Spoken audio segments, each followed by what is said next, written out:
Welcome to Corbridge Chamber Music Festival's very own Harris Island CDs programme, with our stranded festival composer in residence, Piers Hellawell. Thanks to Gould Piano Trio pianist Benjamin Frith for that beautiful rendition of Eric Coates' timeless classic, By the Sleepy Lagoon, and indeed to Piers for setting the scene of his place of lockdown on the Hebridean island of Harris with that evocative footage of a surprisingly exotic-looking sea. We are, of course, bitterly disappointed not to be able to welcome Piers to Corbridge in person, although he's already safely booked to join us for the 2021 festival at St Andrew's Church.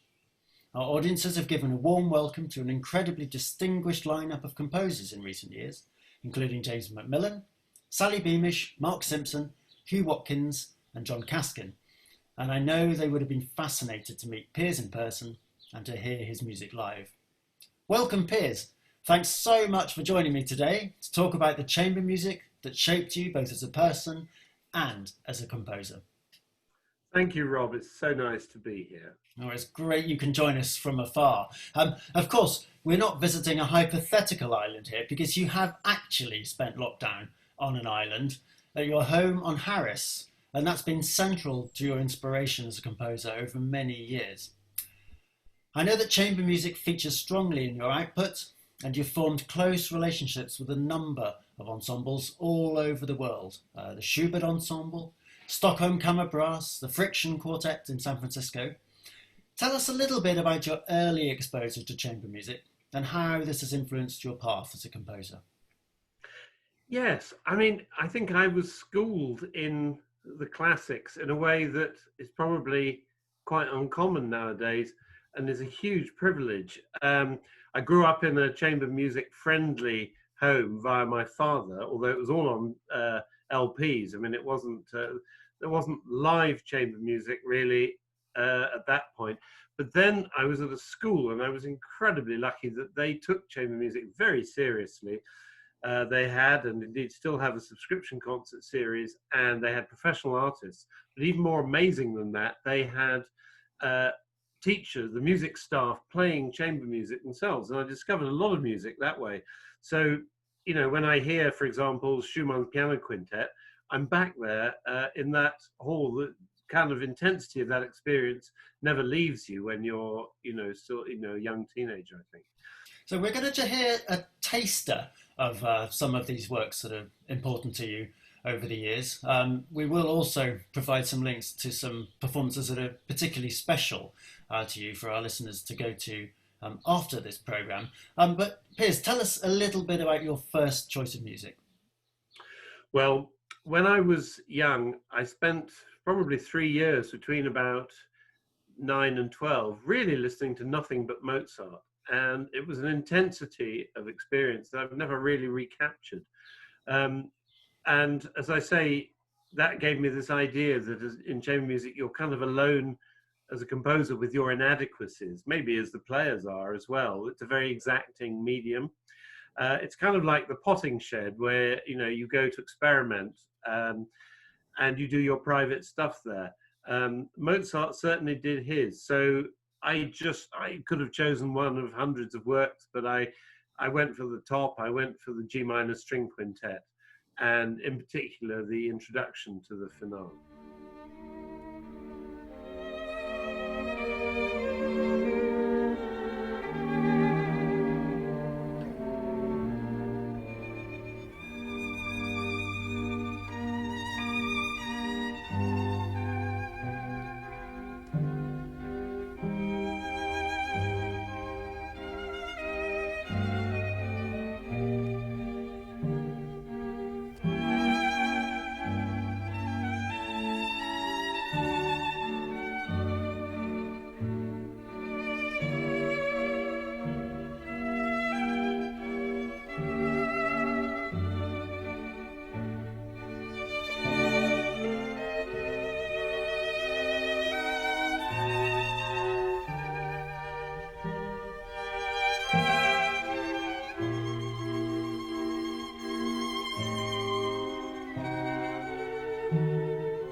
That was the introduction to the final movement of Mozart's G minor string quintet, played by Arthur Grumio and friends.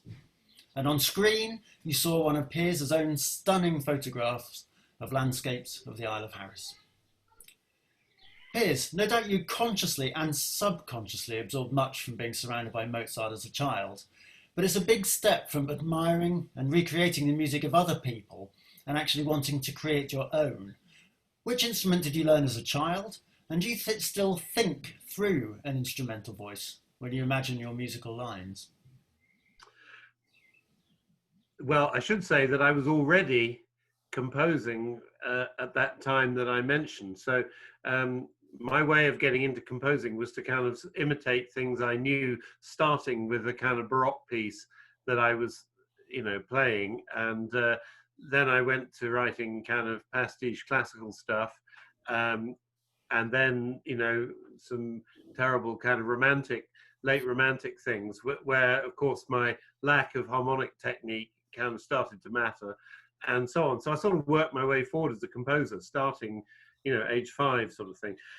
I regret a great deal not being a proper player of any sort. In fact, I think the thing that's taught me most of sort of musical skills has been conducting student ensembles and things like that, where it really matters that you're clear, because if you're not, and sometimes even if you are, they go wrong, I'm also a saxophone player since kind of midlife crisis, and that's really good because I found that one reed in an instrument is good and two is kind of nightmarish, but you already knew this as a player. Welcome to my life. I got very much involved in the kind of different literacy of jazz and playing in the big band with students, and that has been an incredible education for me. But I'm still, I'm not very good, but it's something I enjoy. I always had a passion for the saxophone as a thing, just as a piece of furniture, and now getting to play a baritone saxophone was a kind of delayed dream, achievement. As I say, whatever you don't play, you still got to know about it as a composer. I must say, not being a string player does leave me feeling rather excluded, because all the greatest music that I want to play seems to be for strings or to include strings. I don't think that Beethoven was a string player, and to string players that probably shows, but in his case it was probably a good way. It probably allowed him to invent new ways. So that leads us on nicely to your second choice of music. Tell us what we'll hear next. Well, again, I could have chosen masses of things from the canon of Beethoven's chamber music. I actually went for the A major cello sonata, opus 69. It's a work of extraordinary confidence and ebullience, and I think more than any, it solves the problem of how you combine a kind of box of tricks like the piano with a relatively low and sort of muted voice like a cello. It's an extraordinary technical tour de force, and recently heard a marvelous performance of it by Kate Gould, and it's been in my mind as a piece, and so I'd really like to hear the thrilling opening idea of the finale.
That was part of the finale of Beethoven's Cello Sonata, Opus 69, played by father and son team of Adrian and Alfred Brendel.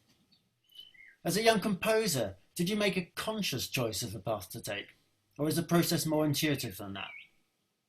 In terms of values, I think the process is kind of intuitive, what kind of composer you are. I think artistic values adopt us rather than we adopt them. I think you just sort of wake up and find that you believe such and such. But I am quite conscious about some of those. I mean, to sound really pompous, I do believe in high art, and I believe in working at things that are difficult. As a listener, we've talked about that, but also, you know, as a creator, I certainly believe in technique. I believe in knowing how to do things. I mean, my belief is that every piece you compose should be kind of for the first time.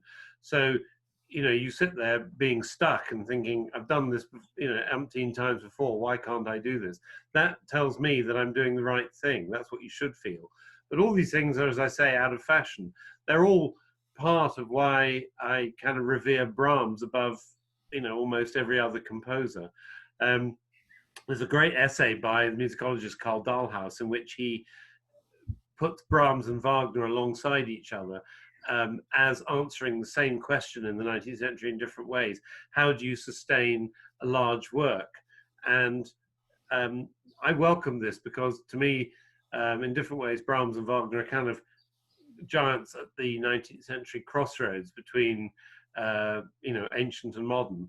I mean, Wagner's progressive way is very well documented, but I think we've only begun to understand Brahms's contribution. You know, his abstract expression, for me, achieves a kind of perfection that is rarely surpassed. On the one hand, he's summing up traditional techniques. He's summing up Figuren, Baroque kind of motifs that kind of drive music along in a very clever sort of modern recontextualization.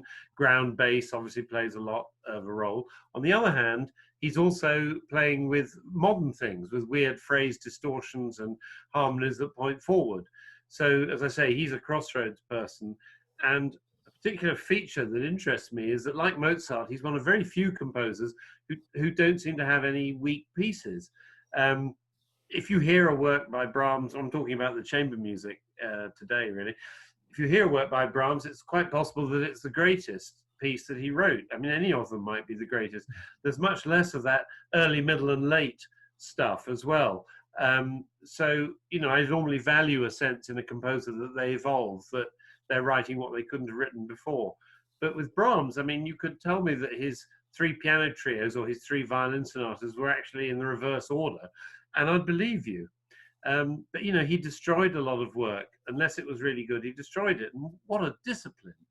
So when I contemplate that, I sort of think that, you know I can never be Brahms, not just because of the amazing craft and inspiration of the music, but because of his having the iron will to kind of, you know, think, you know, this isn't that good. I'm gonna suppress this.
That was an extract from Brahms's String Quartet No. 2 in A minor, played by the Emerson Quartet.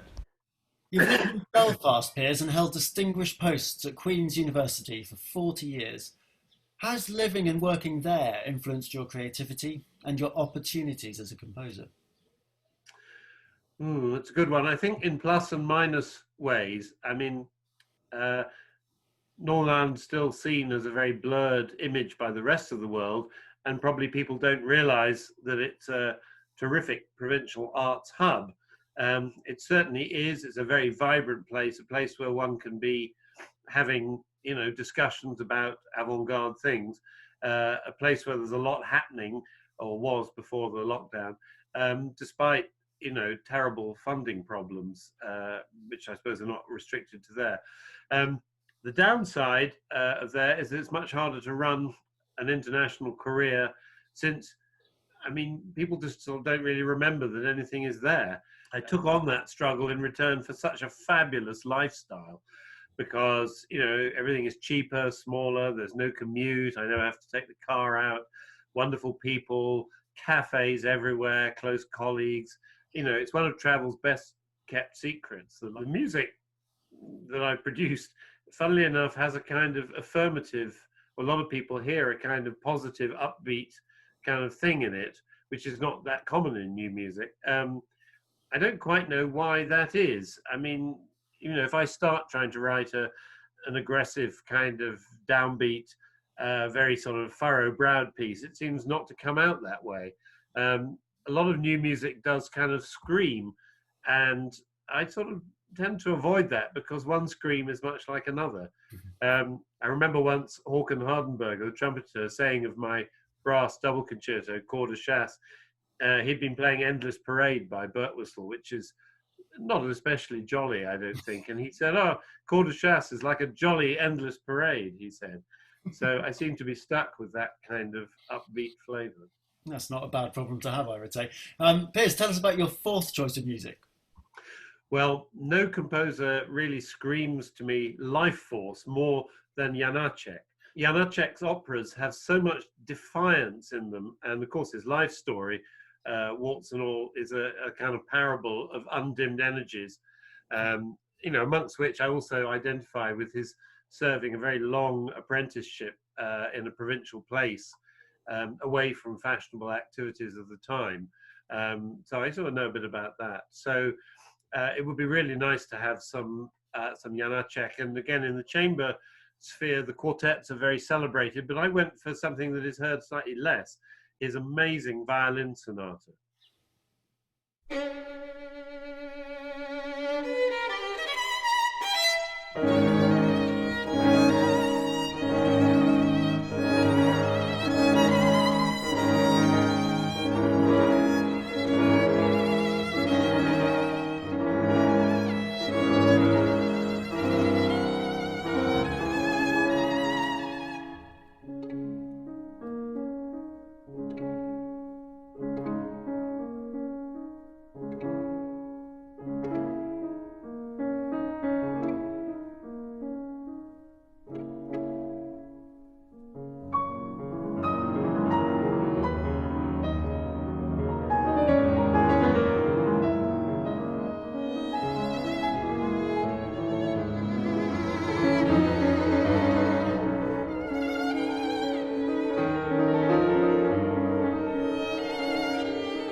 That was Janacek Violin Sonata, performed by Ulf Wallin and Roland Pertinen. Piers, your music inhabits a fascinating sound world, constantly intriguing and original. What comes first in your initial compositional process? Orchestration and sound colour? Harmony? Or neither? Which composers do you admire for their evocative sound worlds, and has this influenced your next choice of music? Well, what comes first? Burt Whistle memorably said, I heard in an interview, first comes something called the idea. Now, the idea could be any of the things that you say. It could be a harmony, a motif, a rhythm. But the piece you start has to be about something, and we can call that the idea. But I'm also really inspired by musicians. I mean, the main impulse for me to write is, if I can get it, a request from a player, and if they don't ask me, I ask them. What I never do and hate doing is write for the bottom drawer. I've occasionally had to write something, without knowing of a performer or performance, and it is like pulling teeth. It's really, really difficult. I'm lucky in that I'm absolutely passionate about sonority. I find the information that we get in sound is absolutely thrilling, and I realize thus that music is complete and isn't a kind of substitute for something else. I think there's a wonderful kind of sound box available in the music from the late 19th century, and of course the first 30 years in particular of the 20th century. Although I haven't chosen, for example, the Liszt sonata today, romantic piano music of the Liszt tradition is a huge passion of mine, and I just wish I could play the stuff, but I can't. But Simon Trubczewski can, so I'll let him play some.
That was an extract from Rachmaninoff's second piano sonata, played by Simon Trubczewski.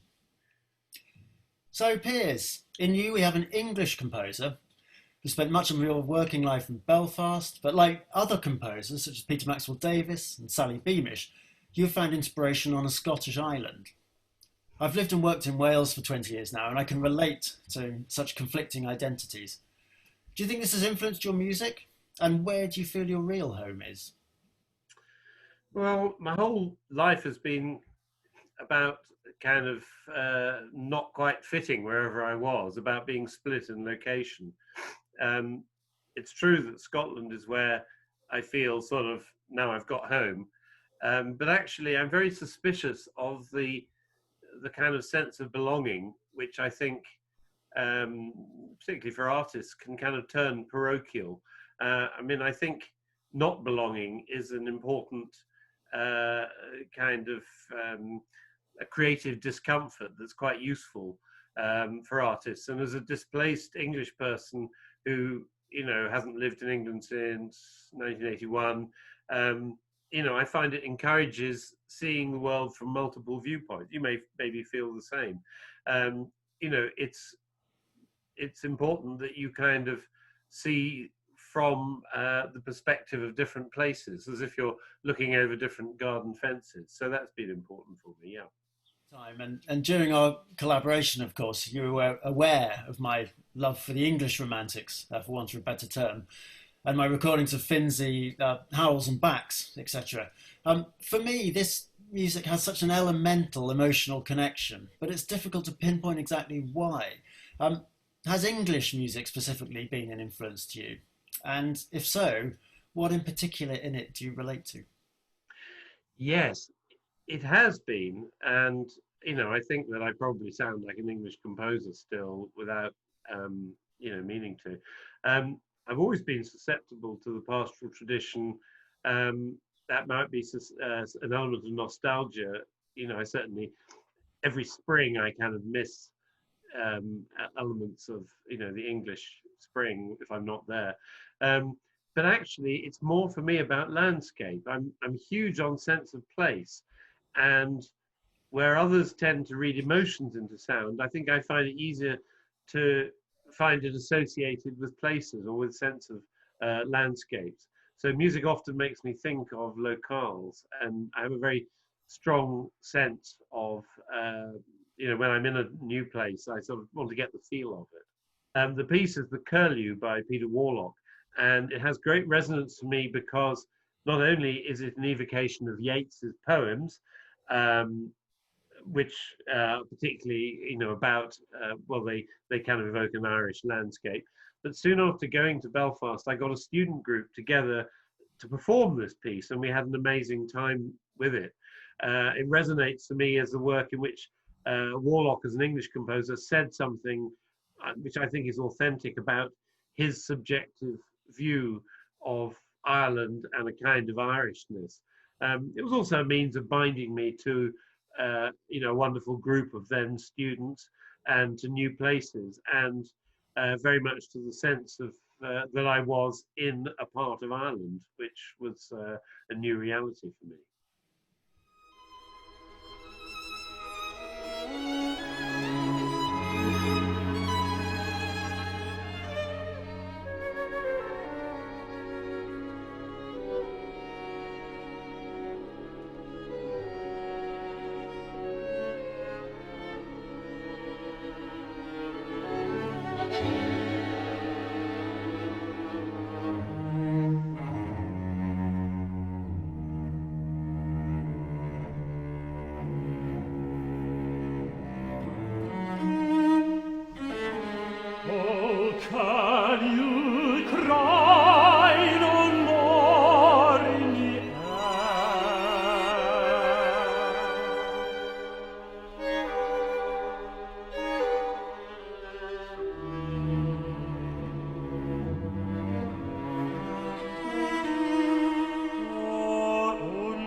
That was an excerpt from The Curlew by Peter Warlock and sung by Mark Padmore with the Britten Sinfonia. Piers, when we first started our concerto collaboration, it was the sincerity and sort of uncompromising nature and directness of your music which particularly grabbed me. It's an emotional appeal without resorting to imitating past styles in any way. How important to you now is an audience emotional reaction to your music? Well, I do believe in communication, and I think the idea that composers are not interested in communication has done mortal damage to our new music. However, and it's interesting that you use the word uncompromising. I don't want to put anybody off before I've arrived in Corbridge, but I do believe that the composer is laying new track, and the audience needs to be on the train as the track kind of unfolds in front of them. I don't see the point of art that doesn't say anything new, and that can be uncomfortable. An opera director said to me that all art is subversive, and I think in a very small way that's true. The most modest seeming Haydn sonata has to do something that subverts our expectation, or else there's nothing memorable. I just think that's kind of point of fact. And so I'm enough of a modernist, with apologies to everybody, to like things that I don't understand at first.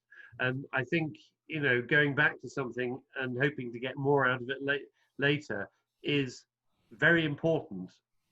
Intensity can sometimes come, and has in recent years, from trying to make a lot out of a very few notes. And I think it's come a bit of a thread, perhaps, in music of the last 50 years. For Morton Feldman, it was an ideology that you know, you can repeat something until it says what you want, and that, as a composer, and that meant repeating things and varying them uh, far beyond what anybody expected in at the time when listening to his music. I mean, Feldman constantly revisits the same very simple ideas with very slight variations, almost like a word game where you change one letter of a word until it becomes another.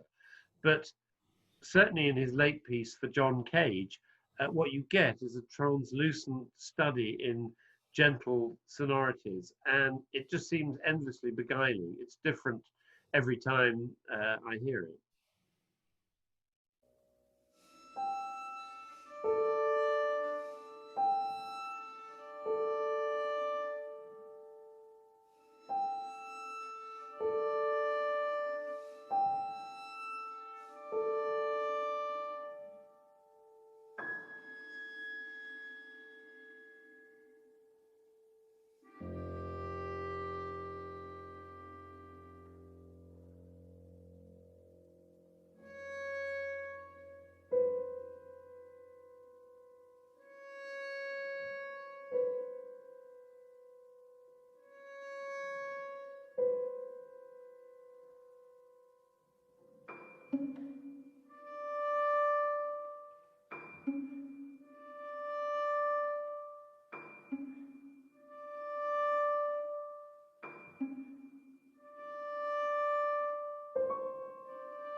That was for John Cage, played by Darren Morgan and John Tilbury.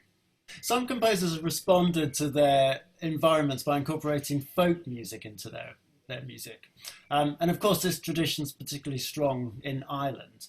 Do you ever find yourself hearing traditional Irish music in a Belfast bar, for example, and wondering how that might find its way into your next piece? Well, I did do just that actually. When I arrived there, I did the pubs, I did Irish music, and I went with the kind of spirit of a learner and you know, a good deal of humility because it's such a different music. I was also actually encountering a different ideology in Balinese music. I was playing some gamelan in university, and what was particularly striking was the fact that both these musics and many other folk musics are basically unison traditions. They're a line of melody played by multiple performers, and you know, in that version, these folk musics resist the Western impulse to harmonize everything. One person who absolutely schooled in that pure tradition then brings harmonic mastery from other musics to make wonderful versions of it is my colleague Ryan Malloy, the Irish composer. He's not only a master of Irish traditional music and grew up as a performer, but he's the leading art composer of his generation, composer of much chamber music and orchestral music himself. So there's a line running through his practice from the unaccompanied tune, as it were, to the work of chamber music for a new music ensemble. Um, in his more experimental composition, he's explored microtones and ornamentation and appropriated them to his own work. But as a really remarkable pianist, he also lets his hair down to produce versions of the music that he knows from his Irish background and weave these kind of fantasies around tunes using great pianistic skill and multi-tracking. And in his disc Pianophony, which he produced last year, I think he's really writing a new chapter at the more popular end of what he does. Can't wait to hear this. Now let's listen to your final choice.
That was music from Ryan Malloy's Pianophony, played by the composer himself.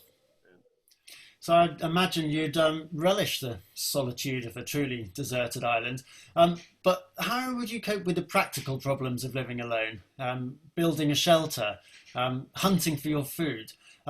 You're a master at constructing things from sound, but how would you do constructing a hut to live in?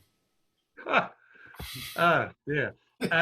Terribly. I mean, I'm absolutely hopeless at those kind of things. And, by the very good fortune, my wife is completely brilliant at those things. So she builds sheds and makes things and mends things and does all that. And indeed, professionally restores upholstery and furniture. So, there's any need for one of us to be able to do that. So beyond the proverbial light bulb, and sometimes not beyond the light bulb, I defer to her. So I am completely hopeless. I mean, I can cook a bit, but I think I would very quickly become a vegetarian or possibly a vegan on that island. I mean, I have the sea right outside where I'm looking now, and it's probably full of fish, but it's a long time since I pulled one out of there. So a certain radio show would also offer you a choice of book and a luxury to save from the waves. Tell us all what your choices would be. Well, book. I mean, this has been a great time for reading. All my reading for the last few years has actually been in Italian, not very fast, But, you know, if you keep going, you do get through things. And so what would be really great would be, as this has been a time of plague and virus, would be to have a modern Italian version of the Decameron, to read about that lockdown in Florence all those centuries ago. I mean, I have read and, in fact, made a work out of one of the stories, but I've never read them in Italian, and it would be a great time to be reminded that lockdowns are nothing new. And of course, I'd had time to read it as a castaway. In fact, you know, I'm busy reading the Italian of the name of the road as Il Nome della Rosa at the moment. So I'm used to not being in a hurry as a reader, and that would keep me quiet for a good while. And your luxury? Well, what I would really like would be a digital phone, not because I want to phone anybody, but smartphones seem to me useful for two things. One of which is trying to keep in touch with your children, and the other is taking photographs. The cameras are now so good, and actually all the photographs that you're seeing here, being recent, were all taken on a phone, and that would be fantastic. I mean, if I promised not to phone anybody, perhaps I could take pictures using the digital camera. Well, they're so beautiful, the images we've seen, so we certainly need you to carry on doing that. Piers, it's been fantastic to chat with you. I mean, obviously, I've known you a long time, but I've never, before lockdown, been able to see the view out from your house window over into the harbour. So I think for lots of us, in some ways, lockdowns have brought a lot of people a lot closer in a really strange way. So I've really loved chatting to you this way. But that said, I'm looking forward even more to welcoming you to the Corbridge Chamber Music Festival in 2021. But in the meantime, thanks so much for talking and for that fantastic choice of discs. Well, thank you very much, Rob. It's a great honour and indeed an indulgence to be able to kind of develop ideas and, of course, to dig into the pieces. I would have chosen a completely different pack of pieces probably every day of the week because there are so many wonderful things, but I think I stand by my choices. And also, you know, I'd just like to end by saying to anybody who's listening, look out for the fact sheet on the Corbridge website, because I have jotted down some stuff about who's playing and also suggested complete performances of those, because there's so much on the internet now. And, you know, one of the great things we can do in this difficult time is share as much music as possible. Fantastic, Piers. Thank you. Thank you.